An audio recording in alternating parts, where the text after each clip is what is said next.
Hello students, this is Jay Toshani. Welcome back to my YouTube channel. आज के video में हम पढ़ने वाले बुक कीपिंग एंड अकाउंटेंसी के अंदर ऑब्जेक्टिव पार्ट। जी हाँ, आज क्या करेंगे हम ऑब्जेक्टिव। अब पूरे बुक में इतने ऑब्जेक्टिव से आप पढ़ोगे तो बहुत टाइम वेस्ट होगा और एग्जाम भी बहुत नियरेस्ट है, जल्दी आ रही है। सो बेटर है कि हम सोच के समझ के अच्छे से जान लेते हैं कि कौन से ऑब्जेक्टिव में कैसे आंसर लिखना है, प्रैक्टिकली समझते हैं। तो सबसे पहले आते हैं चूज द करेक्ट ऑप्शन में फर्स्ट चैप्टर यानी कि फाइनल अकाउंट। फर्स्ट है बना to find out net profit और net loss of the business dash account is prepared. Net profit और नेट लॉस निकालने के लिए कौन सा अकाउंट बनाएंगे। अब देखो, फाइनल अकाउंट के अंदर तीन अकाउंट होता है। सबसे पहले हो जाएगा ट्रेडिंग अकाउंट, फिर आता है पीएनएल अकाउंट यानी कि बैलेंस शीट। अब यहाँ पे जो होता है ना फैक्ट्री के अंदर, वो ग्रॉस प्रॉफिट मिलता है, यानी कि ट्रेडिंग अकाउंट में जो प्रॉफिट मिलेगा वो ग्रॉस होगा।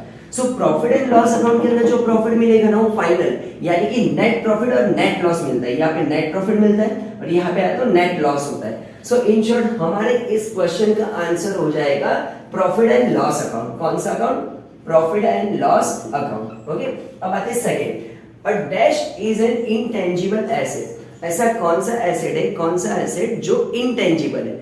अब एसेट्स दो टाइप के होते हैं, टेंजिबल, इंटेंजिबल। टेंजिबल मतलब ऐसा एसेट जिसको आप टच कर सकते हो, फील कर सकते हो, देख सकते हो। इंटेंजिबल मतलब आप दिखता नहीं है, फील नहीं कर सकते, बट वो एसेट है। सो सिंपल आंसर यहाँ पे goodwill. Goodwill is an intangible assets. Okay, अब आते हैं थर्ड क्वेश्चन पे। In the absence of an agreement, interest on loan advance by the partner to the firm is allowed at the rate of dash. अभी क्या होता है, सबसे पहले बिजनेस में मानो कि मैं और मेरे साथ और एक पार्टनर है, हम दोनों ने बिजनेस के अंदर पैसे इन्वेस्ट किए। तो स्टार्टिंग में जो इन्वेस्ट करेगा, हमारा रूल है, हमें इन्वेस्ट करना पड़ेगा, तभी जाके बिजनेस स्टार्ट होगा।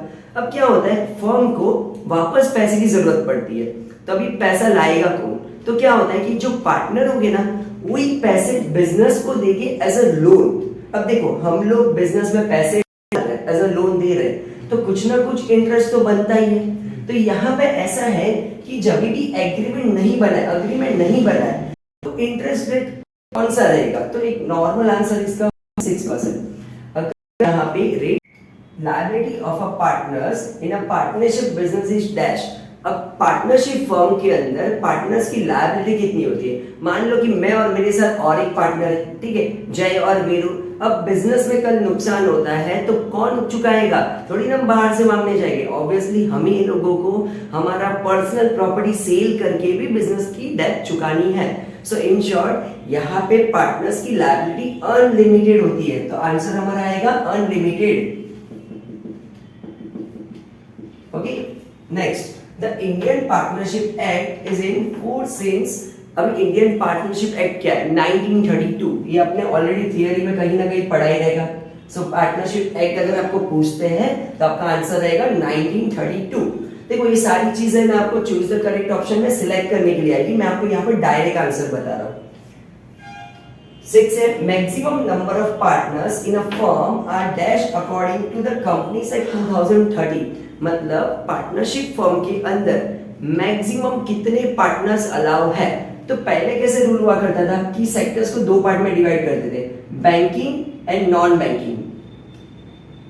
तो बैंकिंग में मिनिमम 2 एंड मैक्सिमम 10 अलाउ थे, नॉन बैंकिंग में मिनिमम 2 एंड मैक्सिमम 20 अलाउ थे। बट ये चीजें अभी निकल चुकी है, तो अभी हमें इस पे ध्यान नहीं देना है। अभी एक ही रूल है, बिजनेस बैंकिंग के रिलेटेड हो या non banking. So minimum 2 and maximum 50 members are allow in a partnership firm. So यहाँ पे जो हमारा मैक्सिमम नंबर है वो काउंट हो जाएगा 50। ओके, सो मैक्सिमम नंबर है 50।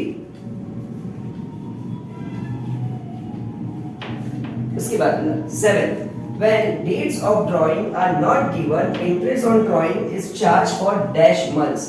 अब मान लो कि हमारा अकाउंटिंग ईयर अप्रैल से स्टार्ट होता है तो खत्म होगा मार्च में। हम पकड़ लेते 2021 से स्टार्ट हुआ, 2022 में खत्म हुआ।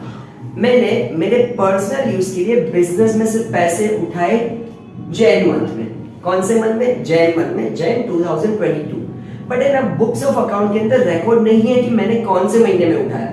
भले मैंने उठाया 3 महीने के लिए, बट यहाँ पे रिकॉर्ड नहीं है। तो जब रिकॉर्ड नहीं होगा तो कंपनी लमसम हमारे से 6 महीने का इंटरेस्ट चार्ज करेगी।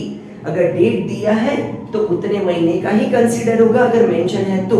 अगर नहीं दिया है, भूल गए, तो भले ही आपने अप्रैल में उठाया बट डेट नहीं दिया ना, तो सीधा 6 महीने का कंसीडर करना है।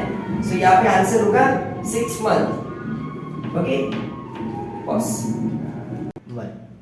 सो 8 है हमारा return outward are deducted from. Return outward क्या होता है? देखो, रोरी return outward, return inward. Return outward का मतलब हो गया परचेज रिटर्न, रिटर्न इनवर्ड का मतलब होता है सेल्स रिटर्न। अब ऑब्वियसली रिटर्न आउटवर्ड यानी कि परचेज रिटर्न कहां से डिडक्ट होगा? तो परचेज में से ही डिडक्ट होगा ना। Okay, last, royalty paid on production is shown in the dash. अब अगर आपने रॉयल्टी पे की है प्रोडक्शन के ऊपर तो कहां पे दिखाई देगा? तो ऑब्वियसली ट्रेडिंग अकाउंट। 2 अकाउंट्स होते हैं, 3 account, trading, PNL and balance sheet. अब जो भी रॉयल्टी हम प्रोडक्शन के ऊपर पे करेंगे वो ट्रेडिंग अकाउंट डेबिट साइड आती है, और जो भी रॉयल्टी हम सेल्स के ऊपर पे करते हैं वो पीएनएल डेबिट साइड आती है। अगर सम के अंदर कुछ भी मेंशन नहीं किया, खाली रॉयल्टी पेड, तो जो पहला अकाउंट आया उसमें कंसीडर करेंगे, यानी कि ट्रेडिंग अकाउंट। यहाँ पे तो क्लियरली बोल दिया कि प्रोडक्शन के रिलेटेड, तो ये आंसर हमारा रहेगा ट्रेडिंग अकाउंट।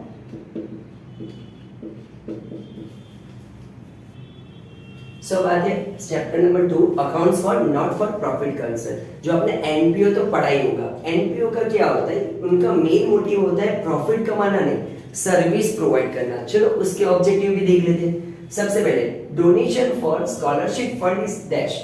अगर आपको डोनेशन मिला है स्कॉलरशिप फंड के लिए, ठीक है, अभी संस्था है, एनपीओ है, नॉट फॉर प्रॉफिट कंसर्न, तो उनको जो भी डोनेशन मिलेगा वो रेवेन्यू इनकम नहीं होगा, वो क्या हो जाएगा? Capital income. सो यहाँ पे हम लिखेंगे कैपिटल रिसीट। ये जो भी पैसा आया उसको हम बोलेंगे कैपिटल रिसीट। हाँ, बट अगर ये चीजें कहाँ पे जाएगी तो एक तरीके से ये लायबिलिटी है, ठीक है। अभी ऑप्शन के ऊपर डिपेंड करेगा कि आपको कौन सा आंसर लिखना है, ठीक है। Second, income and expenditure account is a dash account. हमने फाइनल अकाउंट में भी पढ़ा, जो प्रॉफिट एंड लॉस अकाउंट है नॉमिनल अकाउंट है। वही रीजन के कारण डेबिट साइड हम खर्चे लिखते हैं, credit side income. Nominal account बोलते हैं ना, debit all expense and losses, credit all income and gain. Same तरीके से यहाँ पे इनकम एंड एक्सपेंडिचर अकाउंट भी नॉमिनल अकाउंट ही है। सो ये आंसर रहेगा हमारा nominal account. Okay, third, outstanding subscription at the end of the accounting year represents. अब देखो, सब्सक्रिप्शन मतलब जो पैसा मुझे मिलने वाला है, ठीक है। सब्सक्रिप्शन अमाउंट मिलेगा, मेरे जो मेंबर्स रहेंगे वही मेरा सब्सक्रिप्शन लेंगे, ठीक है। तो जो भी सब्सक्रिप्शन पैसा मिलने वाला है वो मेरे लिए क्या हो जाएगा? एसेट हो जाएगा ना, क्योंकि मुझे आना बाकी है। तो ये जो भी आएगा वो मेरा है assets. Fourth, excess of income over then expenditure in term as. अगर आपका इनकम ज्यादा है, खर्चा कम है, तो सरप्लस हो गया ना। और अगर वही खर्चा ज्यादा और इनकम कम है तो डेफिसिट। तो यहाँ पे आंसर है surplus. Okay, fifth, not for profit concern prepares dash account instead of profit and loss account to know the result. ठीक है, अभी यहाँ पे ना पीएनएल के बदले में इनकम एंड एक्सपेंडिचर अकाउंट बनाएंगे, ठीक है। आगे, not for profit organisation is also called dash organisation. इनका काम ही है सर्विस प्रोवाइड करना, तो सर्विस ऑर्गेनाइजेशन बोल सकते हैं हम।